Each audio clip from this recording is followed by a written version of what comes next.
দেশ এখন উন্নত হয়ে গেছে, রাস্তায় তো সব ফাঁকা, কিন্তু এই লাল বাতি জ্বলছে দেখে গাড়ি কেউ যাচ্ছে না, গেলেই মামলা দিব।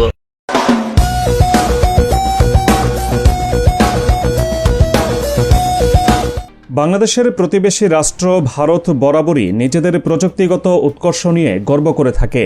তাদের বিভিন্ন সংবাদ মাধ্যমে প্রায়শই বাংলাদেশের উন্নয়নকে ছোট করে দেখানোর একটি প্রবণতা লক্ষ্য করা যায়। তবে এবার রাজধানী ঢাকার একটি যুগান্তকারী প্রযুক্তিগত পদক্ষেপ সরাসরি তাদের ধারণাকে পাল্টে দিয়েছে। ঢাকার রাস্তায় ট্রাফিক ব্যবস্থাপনায় আর্টিফিশিয়াল ইন্টেলিজেন্স বা এআই প্রযুক্তির ব্যবহার দেখে রীতিমতো অবাক ভারতের প্রযুক্তি মহল। যেখানে ভারতের অনেক মেগাসিটিতে আজও ম্যানুয়াল পদ্ধতিতে যানজট নিরসন এবং মামলা দেওয়ার কাজ চলে, সেখানে ঢাকা মেট্রোপলিটন পুলিশ বা ডিএমপি সম্পূর্ণ স্বয়ংক্রিয় ডিজিটাল প্রসিকিউশন সিস্টেমে প্রবেশ করেছে। এই নতুন ব্যবস্থায় ট্রাফিক পুলিশের কোনো উপস্থিতি ছাড়াই স্বয়ংক্রিয়ভাবে আইন অমান্যকারীদের বিরুদ্ধে মামলা রুজু হচ্ছে। রাস্তায় লাল সিগন্যাল জ্বলছে, পুলিশ নেই দেখে কোনো চালক যদি ভাবেন তিনি দ্রুত গাড়ি টেনে পার হয়ে যাবেন, তবে তিনি মস্ত বড় ভুল করছেন। রাস্তার কোণে বসানো ছোট এআই ক্যামেরাটি তার কাজ ঠিকই নিখুঁতভাবে করে নিচ্ছে। এখানে কোনো মানুষের হাতের স্পর্শ নেই। এই ক্যামেরাগুলোতে ব্যবহার করা হয়েছে অত্যাধুনিক অপটিক্যাল ক্যারেক্টার রিকগনিশন বা ওসিআর প্রযুক্তি। একটি গাড়ি যখনই স্টপ লাইন অতিক্রম করে, লালবাতি অমান্য করে, উল্টো রাস্তায় প্রবেশ করে কিংবা যত্রতত্র যাত্রী ওঠানামা করিয়ে পেছনের গাড়ির প্রতিবন্ধকতা তৈরি করে, ক্যামেরা তাৎক্ষণিকভাবে সেই গাড়ির নম্বর প্লেট স্ক্যান করে নেয়। এরপর সেই ডেটা সরাসরি চলে যায় বাংলাদেশ রোড ট্রান্সপোর্ট অথরিটি বা বিআরটি এর কেন্দ্রীয় সার্ভারে। সেখান থেকে গাড়ির মালিকের নাম, ঠিকানা এবং ফোন নম্বর সংগ্রহ করে স্বয়ংক্রিয়ভাবে একটি এসএমএস চলে যায় মালিকের ফোনে। অর্থাৎ অপরাধ করার কয়েক মিনিটের মধ্যেই ডিজিটাল প্রসিকিউশন বা মামলা রুজু হয়ে যাচ্ছে। এই পুরো প্রক্রিয়ায় কারো কোনো অনুমোদনের প্রয়োজন হচ্ছে না।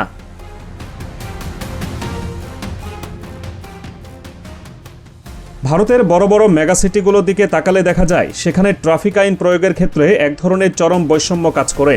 রাজনৈতিক প্রভাব, ভিআইপি কালচার এবং পুলিশের সাথে আর্থিক লেনদেনের মাধ্যমে সেখানে আইন ভাঙার পরও খুব সহজেই পার পেয়ে যাওয়ার একটি সংস্কৃতি প্রবলভাবে বিরাজমান। ভারত নিজেদের আইটি সেক্টর নিয়ে যতই অহংকার করুক না কেন, তাদের ট্রাফিক ব্যবস্থাপনায় এমন শতভাগ স্বয়ংক্রিয় ডিজিটাল প্রসিকিউশন সিস্টেম এখনও দেশ জুড়ে একটি দিবা স্বপ্ন। আর ঠিক এখানেই বাংলাদেশ তাদের থেকে কয়েক ধাপ এগিয়ে গেছে। ঢাকার রাস্তায় এখন আর কারো পরিচয়, ক্ষমতা বা অনুরোধ কাজে আসবে না। ক্যামেরার কাছে সাধারণ রিক্সা বা দামি বিলাসবহুল গাড়ি সবই কেবল একটি অবজেক্ট বা বস্তু। নিয়ম ভাঙলেই ডেটাবেজে সরাসরি ভিডিও প্রমাণসহ মামলা সংরক্ষিত হচ্ছে। প্রভাবশালীদের অবৈধ ক্ষমতা প্রদর্শনের সুযোগ এখানে পুরোপুরি শূন্যের কোঠায় নামিয়ে আনা হয়েছে। নতুন এই প্রযুক্তি শতভাগ নিখুঁতভাবে কাজ করার ক্ষেত্রে একটি বড় ধরনের মাঠ পর্যায়ের প্রতিবন্ধকতা সামনে এসেছে। ঢাকার অনেক ট্রাফিক সিগন্যালে এখনও একটি দৃশ্য, খুব সাধারণ স্বয়ংক্রিয় বাতিতে লাল সিগন্যাল জ্বলছে, কিন্তু যানজটে চাপ কমানোর জন্য দায়িত্বরত ট্রাফিক পুলিশ হাতের ইশারায় গাড়িগুলোকে সামনের দিকে এগিয়ে যাওয়ার নির্দেশ দিচ্ছেন। এই জায়গাটিতেই এআই প্রযুক্তির সাথে ম্যানুয়াল কন্ট্রোলের একটি বড় সংঘাত তৈরি হচ্ছে। কারণ এআই ক্যামেরাটি কেবল লালবাতি এবং গাড়ির মুভমেন্ট চিনতে পারে, এটি মানুষের হাতের ইশারা বা সিগন্যাল বুঝতে পারে না।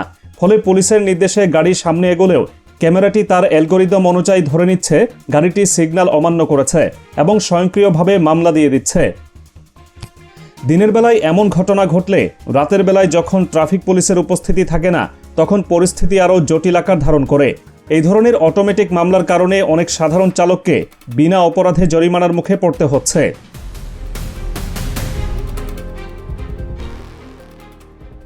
এই সমস্যার সমাধান অত্যন্ত জরুরি।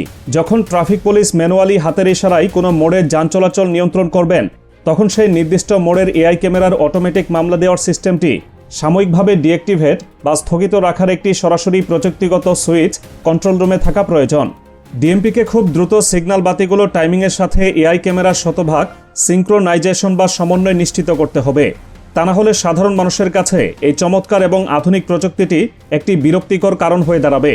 প্রযুক্তিকে তখনই সফল বলা যায় যখন সেটি মানুষের ভোগান্তি না বাড়িয়ে নিখুঁতভাবে অপরাধীকে চিহ্নিত করতে পারে। এই সমন্বয়হীনতাটুকু বাদ দিলে ঢাকার ট্রাফিক ব্যবস্থাপনায় এটি একটি অভাবনীয় পরিবর্তন।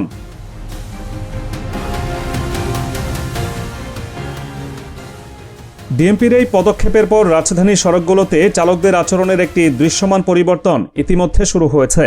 আগে যেখানে অনেক চালক সুযোগ পেলে লালবাতি অমান্য করে দ্রুত রাস্তা পার হতেন, এখন সেখানে তারা অনেক বেশি সতর্ক। সবুজ সংকেত না জ্বলা পর্যন্ত তারা স্টপ লাইনের পেছনে নিজেদের গাড়ি থামিয়ে অপেক্ষা করছেন। এই ভীতির মূল কারণ হলো স্বয়ংক্রিয় জরিমানার নোটিশ। ট্রাফিক পুলিশ ম্যানুয়ালি মামলা দিলে অনেক সময় তর্ক বিতর্ক করার সুযোগ থাকে, কিন্তু ক্যামেরার ডেটাবেজে ভিডিও প্রমাণসহ মামলা হলে সেই সুযোগ আর থাকে না।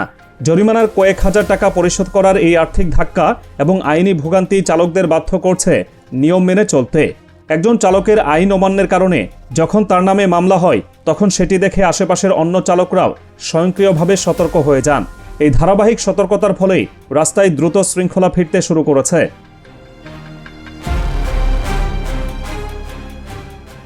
এই ডিজিটাল প্রসিকিউশন সিস্টেমটি পরোক্ষভাবে আরেকটি বড় আইনি শৃঙ্খলা নিশ্চিত করছে। রাজধানী ঢাকায় অনেক গাড়ি কেনাবেচা হওয়ার পরও নতুন মালিক নিজের নামে গাড়ির কাগজপত্র বা মালিকানা পরিবর্তন করেন না। এটি দীর্ঘদিন ধরে চলা একটি বড় আইনি ফাঁকি। কিন্তু এখন এআই ক্যামেরার কারণে আগের মালিকের ফোনে জরিমানার SMS যাওয়া শুরু হয়েছে। নিজের দোষ না থাকা সত্ত্বেও শুধু মালিকানা পরিবর্তন না করার কারণে আগের মালিক জরিমানার শিকার হচ্ছেন। এর ফলে বাধ্য হয়ে গাড়ির প্রকৃত মালিকানা হস্তান্তরের আইনি প্রক্রিয়া সম্পন্ন করার হার অনেক বেড়ে গেছে। বিআরটিএ এর রাজস্ব বাড়ার পাশাপাশি রাস্তায় চলাচলকারী প্রতিটি গাড়ির সঠিক মালিকের তথ্য এখন ডিজিটাল ডেটাবেজে সম্পূর্ণ হালনাগাদ থাকছে, যা শহরের সার্বিক নিরাপত্তার জন্য একটি বিশাল মাইল ফলক।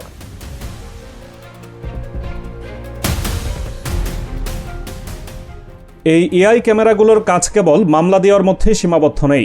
এগুলো প্রতিনিয়ত রাজধানীর ট্রাফিক প্যাটার্ন বা গাড়ির চলাচলের গতিবিধি সংক্রান্ত বিপুল পরিমাণ ডেটা সংগ্রহ করছে। কোন রাস্তায় দিনের কোন সময়ে গাড়ির চাপ সবচেয়ে বেশি থাকে, কোন মোড়ে আইন ভাঙার প্রবণতা বেশি, কোন লেনে অবৈধ পার্কিংয়ের হার বেশি, এই সমস্ত তথ্য বিআরটিএ এবং ডিএমপির সার্ভারে জমা হচ্ছে।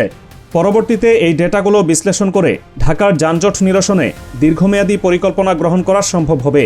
সংগৃহীত এই তথ্যের উপর ভিত্তি করে সিগন্যালগুলোর টাইমিং স্বয়ংক্রিয়ভাবে পরিবর্তন করার প্রযুক্তিও এর সাথে যুক্ত করা যাবে। অর্থাৎ যে রাস্তায় গাড়ির চাপ বেশি, এআই সিস্টেম নিজে থেকেই পরিস্থিতি বুঝে সেই রাস্তার জন্য সবুজ বাতির সময়সীমা বাড়িয়ে দেবে। ভারতের শহরগুলো যখন এখনও ম্যানুয়াল ডেটা কালেকশনের উপর নির্ভরশীল, ঢাকা তখন সম্পূর্ণ স্বয়ংক্রিয় ডেটা ড্রিভেন স্মার্ট সিটির দিকে হাঁটছে।